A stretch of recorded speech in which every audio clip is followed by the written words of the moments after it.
মণিমালাস ব্লগে তোমাদের স্বাগত আর অনেক ভালোবাসা। আজকে আবারও একটা ব্লগ ভিডিও নিয়ে তোমাদের সামনে চলে আসলাম। আশা করি তোমরা প্রত্যেকেই ভীষণ ভালো আছো, আমিও ভালো আছি। আজকে তোমাদের সামনে একটা রিহার্সালের ভিডিও নিয়ে আসলাম। আমাদের পাড়াতেই একটা বসন্ত উৎসব হয়েছিল। প্রত্যেক বছর আমাদের পাড়ার উদ্যোগে একটি বসন্ত উৎসব আয়োজন করা হয়।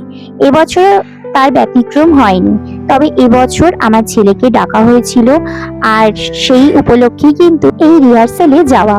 আর সেখান থেকে কিছু কিছু ক্লিপ তোমাদের সামনে আমি তুলে ধরি।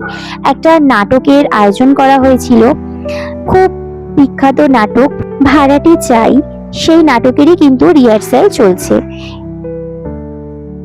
এই নাটকে যারা অংশগ্রহণ করেছে তারা প্রত্যেকেই খুদে সদস্য এবং এত ভালো লাগছিল, রিহার্সেলটাই এত ভালো লাগছিল, যখন মঞ্চস্থ হয়েছে তখন তো সেটা আরো ভালো হয়েছে। সেই ভিডিও তোমাদের সামনে আমি নিয়ে আসবো।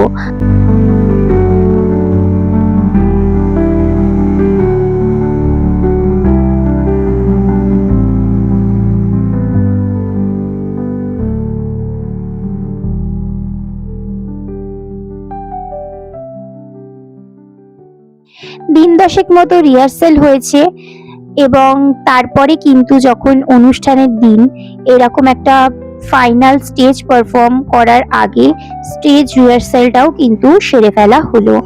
আর স্টেজটা কিন্তু খুব সুন্দর করেছে, আগের বছরের থেকেও কিন্তু এবছরের স্টেজটা দারুণ হয়েছে। আর সেখানেই চলছিল এই নাটকের রিহার্সাল।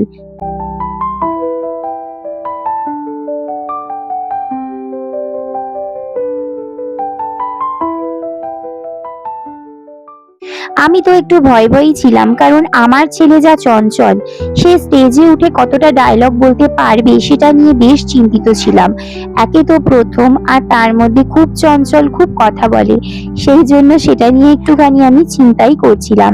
তবে আমি একটা জিনিস দেখলাম, এখানে দুজন পুচকে ছিল 5 বছর বয়সের মধ্যে, আর সবাই মোটামুটি একটু বড়, অর্থাৎ 7, 8, 9। কিন্তু এদের কোঅপারেশনটা এত ভালো ছিল যে ওরা দুজন ছোট, ওদের এত কেয়ারিং করছিল বলার মতোই নয়। মানে প্রত্যেকে ওরা ভীষণ সিনসিয়ার। যেরকম ভাবে রিহার্সালে ঠিক সেরকম ভাবে বাচ্চা থাকলে তাদেরকে কিভাবে মানে দেখতে হয়, কিভাবে তাদের সঙ্গে ট্রিট করতে হয়, সেটা কিন্তু মানে এখানে না আসলে জানা যেত না। প্রত্যেকে ভীষণ ভালো। ওরা নিজেরাও তো ছোট, কিন্তু ওরা ছোট হয়েও কিন্তু ওদের থেকেও ছোটদেরকে খুব সুন্দরভাবে কিন্তু ম্যানেজ করছিল। এটা কিন্তু আমার ভীষণ ভালো লেগেছে। তারপর আসি স্যারের কথায়। স্যারের তো তুলনাই হবে না। ছেলের অসম্ভব কথার মাঝেও কি সুন্দর ওকে দিয়ে সংলাপ তৈরি করে নিল, বোঝাই গেল না। যাই হোক, সবটাই কিন্তু খুব সুন্দর ছিল। পরের ভিডিওতে কিন্তু এই পুরো নাটকটাই কিন্তু আমি সবার জন্য তুলে ধরবো। আজকের ভিডিওটা কেমন লাগলো জানাতে কিন্তু ভুলবে না। যদি ভিডিওটা ভালো লাগে অবশ্যই লাইক, কমেন্ট, শেয়ার করতে হবে। যারা এখনো পর্যন্ত আমার চ্যানেলে সদস্য হয়ে ওঠেনি তাদেরকে কিন্তু আমার চ্যানেলটাকে সাবস্ক্রাইব করে পাশে থাকা বেল আইকনটা প্রেস করতে হবে। আজকের মতো আসি, ভালো থাকবে, সুস্থ থাকবে।